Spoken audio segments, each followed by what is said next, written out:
my dad said, you used to be such a loser and now you're so successful. It started by me going to a seminar. And I said, wow. What's a seminar? Now I'm figuring it out. Yeah, I got exposed to what's called neurolinguistic programming. Some of your audience may have heard of NLP. In the 70s, it was the breakthrough when it comes to creating change. And you could learn how to eliminate a phobia in less than an hour, not 7 years. I said, ma'am, I understand that you've worked with this man for 7 years. And she said, yeah. And I said, okay. And your problem is you have a phobia to snakes. And I screamed it. I'm a nice guy, but if you punch me in the face, you're a fighter. I'm from the streets. I'm gonna punch you twice as hard back, but I try to be elegant. You're not shrieking, you're not shrieking, you're not spitting. She's like, oh, she goes, I don't know. And the audience starts going, hold it, hold it, hold it. You know, I did everything you can imagine. I got people off some drugs and smoking, and I had a woman had not had an orgasm in 10 years, gave an orgasm without touching her, of course. And I had guys coming up to me going, could you teach me how to do that when I'm tired? You know? Everybody's journey is the hero's journey. If you look at all the stories, you know the hero's journey. What happens? Your life is a certain way, and maybe you're somewhat comfortable or bored, and then something comes along and challenges you. You get diagnosed with a tumor in your brain. I've had that experience. You lose a mother or father or all of them, which I've buried them all. I've gone through that experience. You get somebody who, you thought is your friend who betrays you. You have a financial issue. There's so many things coming, but that challenge comes for a purpose. And the purpose is, I believe, the universe and God calling you to go on the journey, on an adventure to discover who you really are, to find the deeper parts of yourself so you have something more to share and contribute to people. When that call comes, if you are willing to go on the journey, if you don't sit there and just give up or complain or come up with excuses, then you have to step into the unknown. And I stepped into the unknown. I had no net, and I put myself on the line to do things that seemed crazy. I'd get up and challenge psychologists and psychiatrists and give me your worst patient. I'll handle them in less than an hour and produce the result when they've worked on it for 7 years with a snake phobia. And I pulled it off. I learned skills and I pulled it off. And then all of a sudden people are coming to me for everything. Or going to the US Army and saying to the general there, I can take any training program in the Army, cut it in half and increase the competency. I made a deal was I get nothing unless I produce the result, right? I had no net. So when you go on a journey like that and you put yourself on the line where you can't afford to fail, you don't usually. Usually the human psyche and spirit finds a way, especially if it's trying to serve something bigger. I don't have the delusion that it's me. I know that things come through, you want to serve something more than yourself. It's really real for me.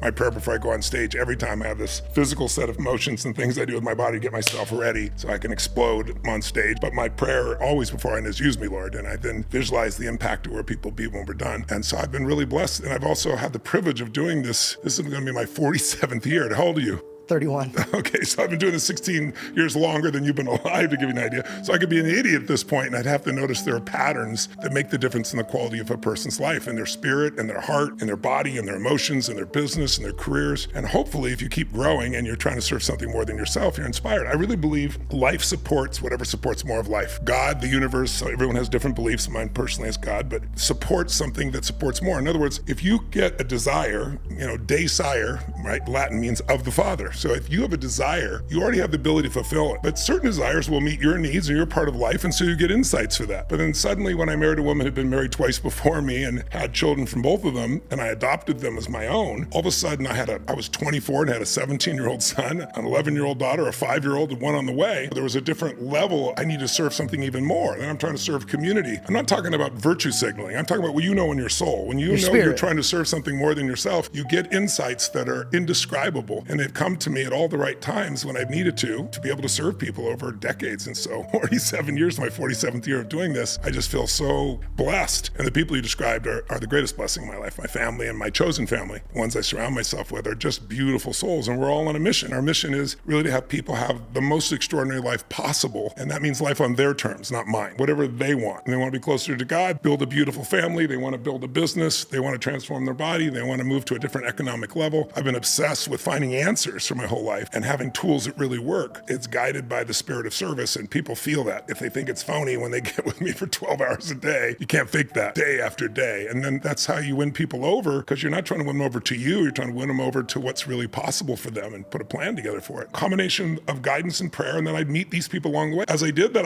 I met new people. I had great new teachers. So I started with this man, Jim Rohn, when I was 17. I had 3 jobs. I'm still in high school at the time, and my father said, this this guy used to be such a loser, and now he's so successful. This is late 70s. He's buying houses in Orange County, California, and fixing them and flipping them, right? So that looked like wealth to me, right? So he needed somebody to help move stuff. He was trying to do it as cheaply as possible. So I volunteered and got paid, and I worked super hard. And so the guy took me to lunch. He goes, man, you're the strongest, hardest worker. You got the best work ethic. You got a great attitude. I said, well, I want to interview you. I'd like to ask you a couple questions. He goes, okay. I said, my dad said you used to be such a loser, and now you're so successful. And he said, well, it started by me going to a seminar. And I said, what's a seminar? Now I'm figuring it out. Yeah, I go, what's a seminar? He goes, it's where this man who's super successful over decades, he takes all the best of what he's learned and he teaches it to you like in an evening, like 3.5, 4 hours or a weekend. You know, if you go for his longer programs, it can save you a decade or two. And I was like, wow, I've never even heard of such a thing. I said, could you get me in? And he said, yeah, but he didn't have any follow-up. So I said, well, will you? And he said, no. I said, well, what do you mean? You just said I'm a great worker. He goes, because if you don't pay for it, you won't value it. I said, look, man, I make $40 a week as a janitor. I'm here working for you. I'm going to school. I'm supporting my family. I said, if you can get me in, it would help. He goes, no. I said, well, how much is it? He said, $35. Now, $35 would be like $250 now, to give you an idea with inflation. So it was a week's pay. I thought it was the biggest decision of my life. And I went and sat in this seminar. I drove up my 1968 Volkswagen Baja Bug that exploded when I turned it off and handed the keys to the valet and went to this business seminar with a blue leisure suit I got at the thrift store and fake gold chains. I was going to make this happen. And I sat in this room with all these older people, and he was talking, and I'd read so many of these books. I took this reading course. I was trying to read a book a day. I didn't, but I read 700 books in 7 years. I'd read a lot by that time. And then it just grew. Then I eventually got exposed to what's called neurolinguistic programming. Some of your audience may have heard of NLP. In the 70s, it was the breakthrough when it comes to creating change. And you could learn how to eliminate a phobia in less than an hour, not 7 years. Unlike the therapists who had to unlearn what they learned, I convinced this man, John Grinder, to let me come in the class. I said, I'm not like them. I'll just take what you do and run with it. Man, I'll make it happen. So I went through the 6 months training and I learned these tools. And then I got on radio up in Canada. And so I was young. I didn't know. I get on the show. I'm so excited to be on a radio show. And he starts kind of attacking me. And then he brings this psychiatrist on. And I've been talking about, I can wipe out any phobia. You come see me. I don't care what the problem is. In 1 hour, I am the one-stop therapist. I'll handle it, right? And so sure enough, people calling up, can you do this? Can you do that? Yes, yes, yes, yes, you know? And then the psychiatrist calls up and he says, you know, you're a charlatan. You're a liar. People like you should not be allowed on the radio. And I paused, and I'm a nice guy, but if you punch me in the face, you're a fighter. I'm from the streets. I'm gonna punch you twice as hard back, but I try to be elegant. And I said, well, sir, let me ask you a question. I said, are you a scientist? He said, of course, I'm a physician. I said, great. So if you're a scientist, you would never make an assumption. You'd want to have a way to test the hypothesis. So your hypothesis is I'm a charlatan and a liar because you've never seen someone get results so rapidly. So I said, the best way to test your hypothesis is for me to work with one of your patients.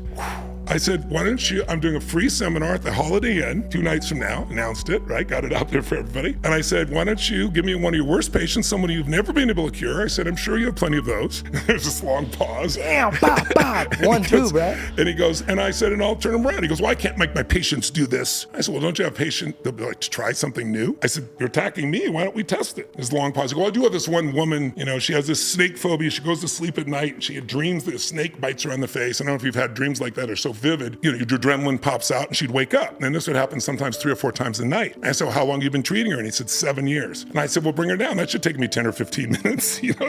And I kept a straight face. And the guy's like, ah! And the radio guy cuts him off, says, see you tonight at the Holiday Inn. So this is where my career really takes off because I show up. And in those days, I was hoping to have like 50 people show up for a free event. 550 plus people show up. Yeah, no shit. I would show up. I'd be like, yo, I got to see if like this guy does this. That's what they wanted to see, the shootout between me and the psychiatrist. Oh, so the psychiatrist shows up too. Yes. Oh, this is a fucking show, bro. He's gonna come there, right? So in those days, I don't have anybody introduce me. I'm brand new, so I'm looking around, and I don't know what this guy looks like. I don't know his name. He didn't tell me his name. So I'm picturing like a guy with a scared woman on his arm, like freaking out or something. And nobody, I don't know. When you hear somebody's voice, do you do what I do? I can't help it. If I haven't met them, I make a picture of what they look like. Yeah, of course. Yeah. So I got this picture of this giant guy, scared woman. I'm looking around the room. Nobody's there. It's time to start. So I thought he didn't show up. So I get up. I say, good evening. I'm Tony Robbins. I said, I'm here tonight to show you how you can make changes in minutes. You probably thought what take months or years or decades. That's a big claim. And just as I say it, the side door bursts open like a movie. You couldn't make this shit up. And this guy about this tall, but he's like, he walks up and I'm standing on the stage. It's not a big stage, right? He's this little guy with this woman wrapped around his arm. And he just goes, and I wanted to shake his hand. He wouldn't shake my hand. He goes, here's the woman. And he walks off. So I said, man, why don't you come up? I had a chair there. I had to sit in the chair. And I said, well, how many of you heard me on the radio the night? Everybody raised their hand. That's why they were there, right? And I said, well, this is the woman in question. I said, ma'am, I understand that you've worked with this man for 7 years. And she said, yeah. And I said, okay. And your problem is you have a phobia to snakes. And I screamed it. And if you've ever seen a phobic response, it's not conscious. It's an uncontrollable response to something. So she starts shaking and spitting and people are freaking out. And I just broke her pattern. And I said, okay, we're going to handle this right now. And I did this. It wasn't my technique. It's technique I learned from NLP. But I was willing to put myself on the line. That was the secret. Burn my bridges, right? So I had to succeed. And sure enough, it took me about 15, 20 minutes and people are watching and I did the process. I said, okay, now let's give it a test. How do you feel about snakes? And I yell snakes, no move. And I said, how do you feel? She goes, I feel really calm. I said, okay, just 1 second. And I walk behind and on the desk back behind me, I have a bag. No. I swear to God. And I come in and it was just a little gardener snake, but the audience sees the bag is moving, right? So they're already anticipating her back is to me. And I go, how do you feel about, and I put the snake in her face, about this far away, not in her face, literally. And she goes, oh, she starts to do that for a second. I said, okay, just let's stay with it, right? And then everything that changed in her body, this change in her nervous system that I created was a simple technique. Calm down, she's staring at this snake. She couldn't even think of a snake before. And I said, how do you feel about snakes? And she goes, they're not very attractive. And I said, this is they're a not show, supposed bro. to be. It was a show. It's what launched me. And I said, well, would you be willing to hold it? She goes, they're not very attractive. I said, look, you were shaking out of control thinking of a snake. Now there's one in front of you. You might find it attractive, but you're not freaking, you're not shaking, you're not spitting. She's like, oh, she goes, I don't know. And the audience starts going, hold it, hold it, hold it, you know? And so she grabs the snake, starts to squeeze it. I said, don't kill it. It's this little tiny snake. No, she's like, no, I must. I must kill it. Anyway, long story short, true story. At the end of that, I found my tool. I found how to get people's attention and prove what I did was real. I did everything you can imagine. I got people off some drugs and smoking, and I had a woman had not had an orgasm in 10 years, gave an orgasm without touching her, of course. And I had guys coming up to me going, could you teach me how to do that when I'm tired? You know?